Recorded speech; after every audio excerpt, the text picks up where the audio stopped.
Welcome to episode 69. Hey, this is John Lee Dumas of EO Fire, and you're listening to Who Did That Voice, where we take an in-depth look at voiceovers.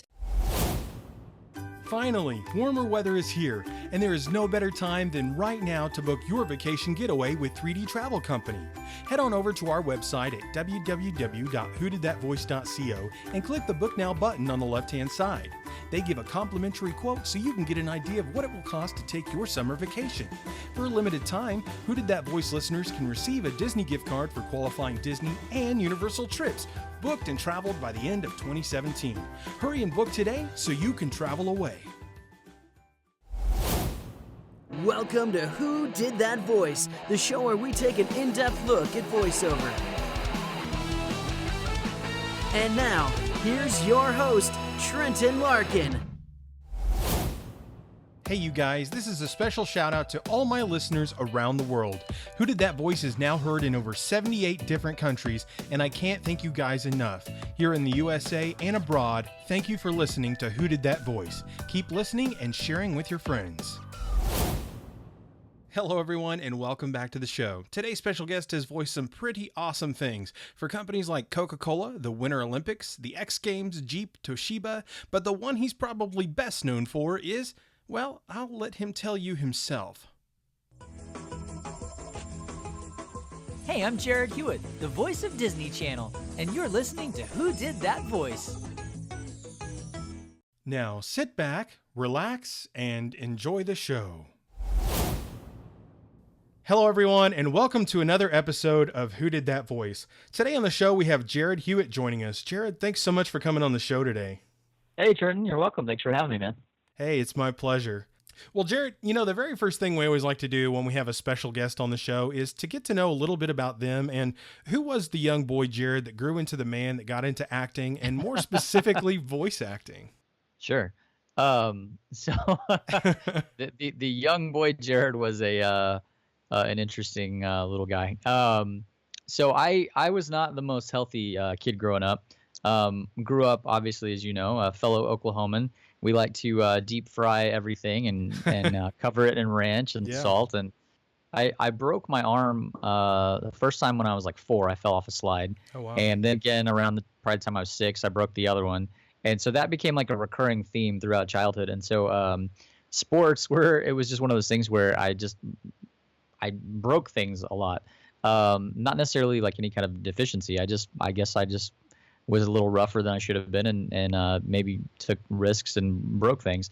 And so as I grew up, enjoying food and being a little overweight and then breaking things, I didn't have a chance to do as much kind of as I progressed and as I grew up. I kind of hung around the house a lot more, and my escape as like any child growing up in the 80s, I love watching the Goldbergs now. That's one of my favorite shows just because of all the throwback stuff that they do. But we had Saturday morning cartoons, guys. We were talking about some of your previous episodes with Michael Bell, who I'll kind of get into my stories with Michael here in a little bit. But, I basically spent a lot of time inside, and TV was kind of my escape. And so particularly with cartoons and G.I. Joe and He-Man and Thundercats and Hulk Hogan's Rockin' Wrestling, all that stuff from kind of the early to mid 80s.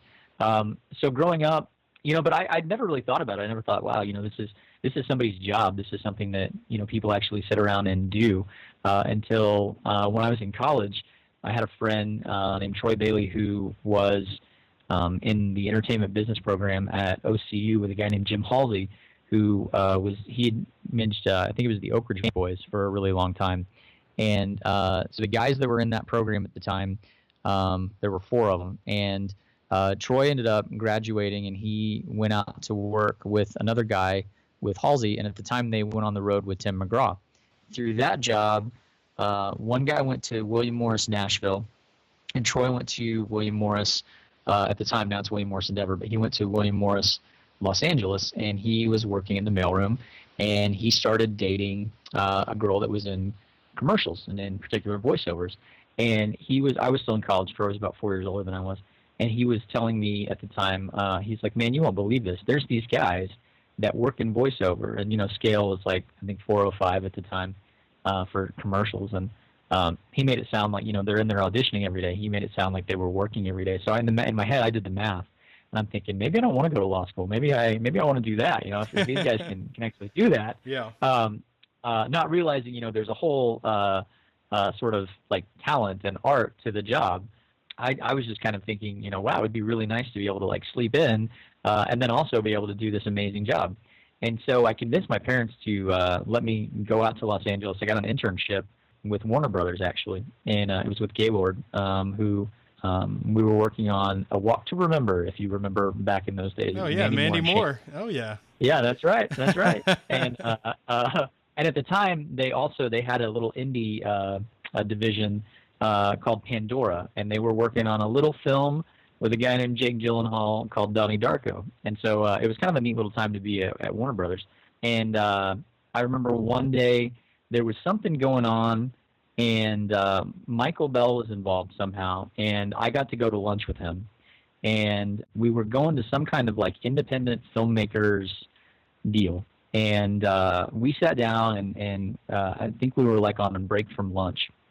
We just started talking, and this was like, I think at the time there were 3 people in all of Los Angeles that had a Prius, and it was Cameron Diaz, Leonardo DiCaprio, and this was like I think 2000. So I mean, this wasn't too far removed from like the Titanic, and when Cameron Diaz was like the hottest thing in the world. Yeah. And so like so like for this other guy that like who is this guy? This is just like this cool cool older guy, like, and then he's got this crazy like newfangled thing called a Prius that only celebrities have. Like what? So I'm talking to him, and he's got that. I won't even do him the disservice of doing my Michael Bell impression simply because it's recorded. But he's just got this really cool voice, and so he's talking, and he's like, oh, you've got it. Well, he's like, you got to meet my friend Carol. She's amazing. And he was talking about Carol Kimball, who's a casting director. And so I thought, yeah, why not? At the time, again, I was doing my internship at Warner Brothers, and they kind of encouraged us to get out and figure out kind of all aspects of the business, because I kind of thought I might head into programming. That was kind of where I was thinking I might go, because while I really liked the entertainment side, I didn't, it was still like a foreign concept to me that anybody could ever make money doing, this. It was kind of like, it's kind of a pipe dream. I need to have like a backup plan, and that was going to be, programming or entertainment law. And so I went and met with Carol Kimball, and she was doing, I think, a workout group or something like that Michael had invited me to. And she said, oh, you've got like a really clean Midwestern sound. You would, if you ever decide to do a demo or anything, I'd love to help you out. And I thought maybe that was just kind of like somebody being nice or whatever. But it turned out she meant it. And she said, if you ever come back into town, give me a call. Because at the time I was going to go back to Oklahoma and finish school. And so I did. I came back here and I finished school. And while I was finishing school, my friend Troy had moved on to the commercial department there. And he was representing at the time, Della Reese was one of his clients. Well, Della is Carol Kimball's godmother. And so when I got back out there, he was telling me all of this. And I was like, oh, yeah, I remember, because he had then went on to, he was still dating the girl in the commercial department. And we were kind of having a conversation. And I had gone back out there with the intent of going to UCLA and doing entertainment law out there. Anyway, I went ahead and called Carol back. And she said, well, we're casting some stuff. And I've got a friend. There's 2 guys that I think you might be right for. One, it was Jeff Danis over at ICM at the time, or maybe they had switched over to I-9. That was right around the time they broke off from ICM. And the other was Eric Seastrand. I just blanked on my own agent's name. Former agent. So she helped me put together a demo and sent it over. And I went over and met with Eric and Tim in the animation department. They were completely awesome. I was scared out of my mind, I think. I didn't know what to expect. I was pretty much, fresh off the boat. They were really cool, and, they said, yeah, we'll give you a call later. And I think later that day they called and said, you're on the schedule tomorrow. Can you come in for an audition? So I did, and that kind of started the whole thing out. That's how I got out there. It was all very serendipitous, and within that first year, I landed a job as the voice of White Castle. And once I got that first, they were doing at the time I think we went in and did a series of about 20 radio spots. And they were, White Castle isn't national, but they're in enough big markets that all of those spots are Class A. So we did a series of about the 20 radios, and I think we did maybe 11 or 12 TVs. And I got that first paycheck, and I called my parents and said, hey, I am deferring a semester, and I just never went back. You deferred indefinitely. I deferred indefinitely. That's right. And when we're talking about White Castle, we're talking about those little scrumptious burgers, right? That's right. We're talking Harold and Kumar go-to. Oh, that's awesome. That job gave me about 20 pounds. Wow. Because of course, my agent at the time, Eric, was from Chicago, and he was like, you've got to try these burgers. We didn't have them in LA. Yeah. So I went, and, you could get them in the frozen food section. And I was just like, oh my God, why has this not been a part? I mean, at the time, I think I was maybe 24, and I was, still in that place where, you could drink a case of beer and go eat a massive amount of food. And yeah. I was like, why has this not been something that I discovered 6 years ago? Or okay, that was 18. I was in college, but yeah. So anyway, so, like 20 pounds later, I was like, oh, this is a bad idea. But it was, those little burgers were so delicious. Oh my God. But yeah. So anyway, awesome. law school hit the bricks. Well, and besides White Castle, I know you've worked for companies like Coca-Cola, the Winter Olympics, X Games, Jeep, Toshiba, and the one that is prominently, I believe, what you've been working on of late is the Disney Channel, the voice of the Disney Channel. Yes. Yeah. So I if you have children, or if you are just a fan of the Disney Channel, I am that guy that's in your house that says, up next on an all new, I do a lot of their sponsorships and all of that fun stuff. So you get to hear me. I'm at that cool age now where lots of my friends have kids, and I get to drive them nuts, all day long with that. But it's a really fun job. It's probably, again, going back to, being a kid and being somebody that didn't get out of the house that often, and kind of cartoons were my escape. It's just, it's just fun. It's fun to get to go in and kind of, connect back with your inner child, as kind of silly as that may sound. It's that place. It really is putting you back in that space of, going, oh man, I remember what it's like to be that age, or, I remember what it's like being that kid, and, being excited over the new Hot Wheels toy. A lot of the stuff that I do yeah. is sponsorship stuff. So it's like, there was something I saw the other day that was this like crazy gymnastics toy that like it reacts off of like the magnetic field of your body and does flips. And I was just like, I'm sitting there reading the copy to the video, and I'm thinking, dude, I want one of these things. Like, this thing is awesome. Like, what is that? And I remember the last time I did that was we were doing a sponsorship thing with Selfie Mic. It was just like it's a selfie stick, but it's a microphone that has like built-in karaoke programs. Oh, wow. And I was like, oh my God, if this was a thing when I was a kid, like, I mean, even now, like, I'm like, no, I want this for Christmas. Like, I want one of these. So you're selling an item and you're buying it because you're going, it's so good. Yeah, basically, yeah. I'm selling myself on the item. That's You're right. like, and then you look at yourself in the mirror and you go, I am so good. That's right. I look at it as I'm keeping myself in the job. If like I can sell myself, I can sell anybody. That's right. Oh, wow, Jarrad. Man, that's awesome. Well, I mean, it's got to be a pretty good item if you're promoting it and you're sitting there going, dang, I need one of these. It's just fun, and like, it's also cool. Like, and I know Girl Meets World just got canceled. Oh, no, did it? Yeah, I'm not letting any secrets out of the bag. Okay. They announced it a couple weeks ago, but like that was a really fun show to get to work on. Austin and Allie had the last season of that was last year. That was a really fun one. Just like like I grew up on Saved by the Bell. Yeah. And a lot of the shows, they kind of have that vibe to them. So they're just fun, and it's like life is if you just a lot of times looking at like Facebook feeds and turning on the news, just being an adult, like there's so much seriousness in the world. So it's just fun to get to go back on there and like reconnect. But also it's funny too, just sometimes to see the perspective on like, what are kids going through nowadays? Like, what are teenagers dealing with in their lives? And some of the stuff is like, it's the exact same stuff we dealt with when we were that age. Well, what are some other VO projects or types of VO that you work on, Jarrad, besides the channel or the different things we've talked about, especially the Disney Channel? Yeah, so it's really interesting. Like right when I came back to, I've been back in Oklahoma now for about 3 years, and right when I came back here, I was the voice of. I don't know if any of you guys watch CMT, but they wanted somebody with like a natural Southern accent, and I don't so much have that, but having grown up here, I just kind of I have it. I just don't use it all the time. So if you ever heard the up next on an all new Thirsty Thursday. I did that for quite a while, and we did. It was Pontoon Payday and Party Down South 2 and Redneck Redneck Island, Broken Skull Challenge.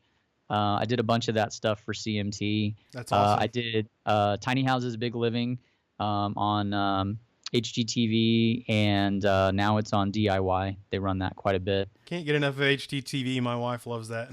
Yeah, well, there you go. Tiny Houses, Big Living. So when you hear that That's guy awesome. going, Mike and Beth are looking for a home, but they're wanting to downscale into 14 square feet. That's me giving you the rundown on that show there. And, people don't think about that kind of stuff as voiceover, honestly, a lot of times, Jarrad, and that's why we do these different topics of voiceover, because people know animation, they know movies, but they don't think about the guy or the gal on HGTV that's taking them around the house while the video's going. So No, well, and honestly, like, until I had some friends who were doing, Lloyd Sher was a good friend of mine who did Modern Marvels. And I remember at the time I was like, oh, like I never thought of and I was in the industry. I mean, I mainly did commercial work. I was doing like Round Table Pizza was a big pizza chain that I did that was in quite a few states. Just lots of campaign work. But even then, at the same time, like I would be watching TV, thinking commercials, and then not even realizing like, oh yeah, voiceover for television. Like there's a whole different spectrum of voiceover, which is TV narration that a lot of times people don't even think about. Absolutely. Well, Jarrad, you kind of mentioned coming back to Oklahoma. How did that transition? Because I know a lot of the guests we talk to tell us, you've got to be in LA, you've got to be in New York, or, Texas, depending on if you're doing anime. So how are you in Oklahoma still doing this? And how did that work out for you to come back to the state? It's been really interesting, honestly. I've worked more since I left LA as far as in television, which I think is interesting because I thought I would work less in television but more in commercials. And I I actually had, when I left William Morris, I left because I wanted to get into promo. I was working a whole lot in commercials, but I wanted to do some promo, and I kind of got recruited by a different agency, and who had said, as much as you work in commercial, you should be working in television. And I thought, well, yeah, I like that. That's true. And so I left, and that didn't work out. And so I was somewhere, and when I said I was going to come back to Oklahoma at the time, my dad was not doing well and in great health. There was some family stuff, and I kind of thought, you know what, I'm in a position now where I can go back. I've also done some stuff outside of the entertainment industry. I've written a few books and some other things that have done well. So financially, I wasn't in a place where I needed to stay in Los Angeles. And so I thought, I'm going to go back, help out, and just kind of do that. And so I had an agent at the time who I won't name names on this one. They had been on maternity leave, I think, 2.5 out of the 3 years that I had been at that agency working from home. Goodness. And and as soon as I said I was going to leave, they gave me this whole nice spiel about how you couldn't really work from home in this business. And I pointed out the irony of somebody who'd been working from home for 2.5 years telling somebody they couldn't work from home. And so I came back here and I kind of took a little hiatus.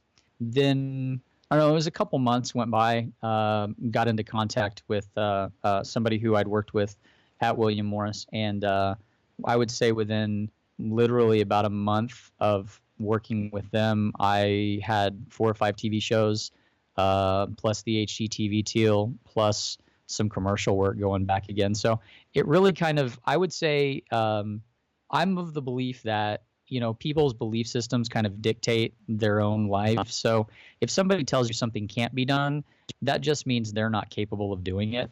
That's my take on it. And I did send them a lovely Christmas card once all of my contracts got renewed of, catch me, in season 2, 3, 4, 5, and 6 and all of these things. But I did do that. That's funny.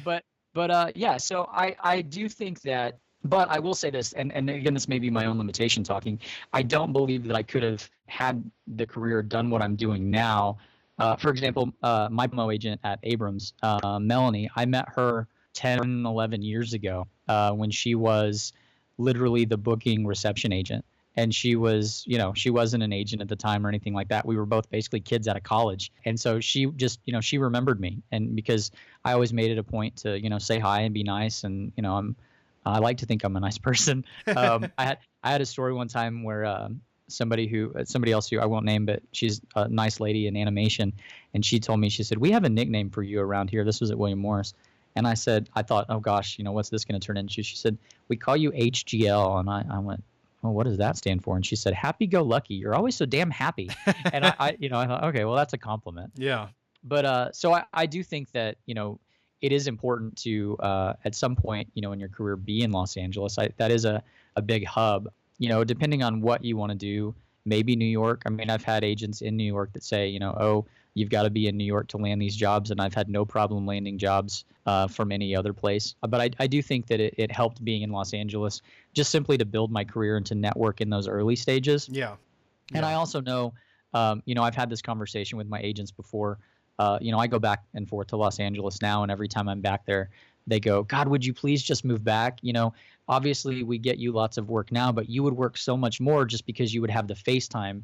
You would be here on a regular basis. You would be at the studio every day. New people would be seeing you every day that maybe wouldn't. So I do think there is an advantage to that. Absolutely, yeah. But like even with the Disney job, they specifically said when this became available, they specifically said, we want someone local. And my agent slipped my demo in there with about 7 local people. But what I had on my demo, they obviously liked, and they chose to bring me in instead, and knowing full well that I was in Oklahoma. Oh, wow. That's awesome. Yeah. Well, Jarrad, I've got a few final questions for you as we kind of get towards wrapping this interview up. Do you have any social media, Skype or Facebook or anything where people can reach out to you, whether they've got questions or maybe they're looking to hire you? I do, yeah. I've got a Facebook page. I've got a fan page, and then my regular page. It's just facebook.com/Jarrad Hewett, JarradHewett. And then also Twitter, which is just at Jarrad Hewett, JarradHewett. And then also Instagram, which is the same thing, just my name. Awesome. Well, what kind of advice would you have for somebody who might be looking at doing voiceover for a career path for themselves? I would say absolutely do it. And like I said earlier, you're going to find people who, if you talk to 10 people, you're going to get probably 10 different. Hold on just one second. Okay. No, it's okay. Sorry, she's wanting a treat. You're going to talk to 10 different people, and you're going to get 10 different pieces of advice. And so ultimately it's do a little bit of work and know what your sound is. For me, obviously I have a very kid-friendly sound. I'm not going to be doing, I'm not going to be going in and doing like horror movie trailers. Yeah. I know I'm not going to be doing when people want the deep, sexy, Ving Rhames, we have the beef, I'm not going to be, we have the meat. I'm not going to be that guy, but I know that if you want somebody, young and fun and upbeat and energetic, I know that's my sound. And so, just kind of know your sound, know kind of what you might be right for, but also don't be afraid to take risks, and don't be afraid, the biggest thing I think I could tell somebody is don't be afraid to fail, because you're never going to fail. You might think you look stupid. You might think you sound awful, but you're going to network. You're going to meet people, just don't be afraid to get out there and try it. Absolutely, Jarrad. I've got 2 final questions for you, and we'll wrap this interview up. And the first of the 2 is, what was your favorite cartoon or cartoon show growing up, and why? When you said that, I was working on an arcade game the other day, like kind of coming up with some customized art. Nice. And I couldn't stop talking about the Snorks. I don't know if you remember the Snorks. Oh my gosh, I love their theme song. Right? That's what. Come along with the Snorks. And I can't remember if that was in the same block as the Gummy Bears, but I think. Do you remember Gummy Bears? Gummy Bears bouncing here and there and everywhere. High adventure that's beyond compare. And they would, they would drink the gummy berry juice, and suddenly they would have these amazing powers. Oh yeah. And I think as a fat kid that liked food, I think being able to like ingest something and then magically be able to just bounce super high because you're fat, like that automatically appealed to me. Yeah. So I think Gummy Bears was probably one of my favorite cartoons. But if I had to pick, if I had to just, if I got to like sit down and binge on one for like 30 hours straight, I think I'm going Gummy Bears. That's awesome. My very first guest was Katie Lee, and she was Sunny Gummy on that I love show. it. So, dude, that was an epic show. Epic. That's awesome. I love it. I love it. Well, my last question for you today, Jarrad, before we let you go, is what is the legacy that you want to leave behind?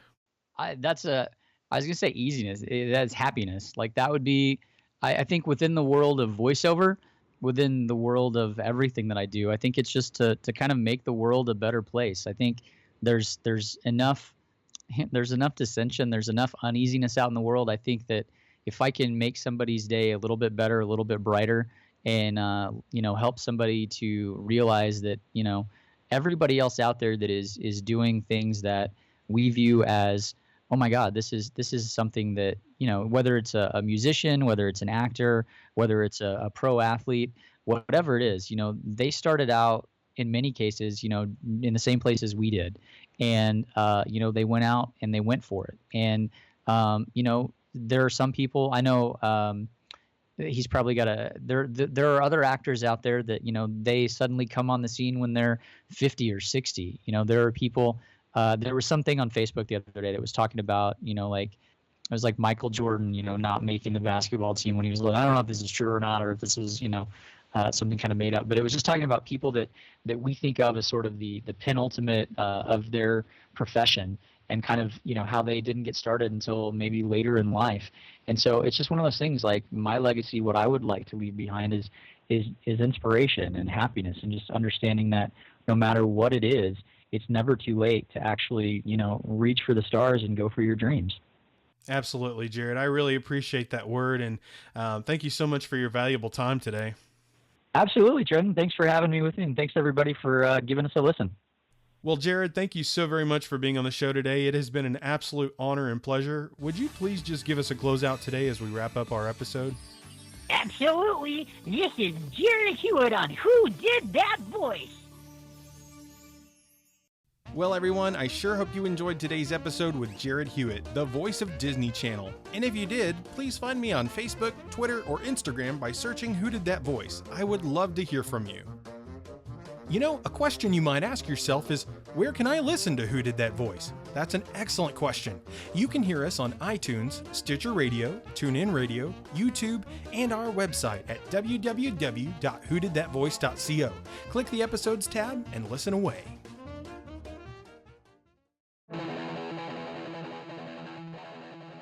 Well, everyone, that's all the time we have for this episode. Join us tomorrow as we celebrate our 1-year anniversary here at Who Did That Voice with our 70th episode. You won't want to miss it. Hey, do you ask yourself, who did that voice? Well, if you do, go to our website, www.whodidthatvoice.co, and click on the Episodes tab. Choose an actor, pick their name, and see pictures from the different characters they've voiced in their career. Thank you for joining us today. We'll see you next time for more discoveries on Who Did That Voice.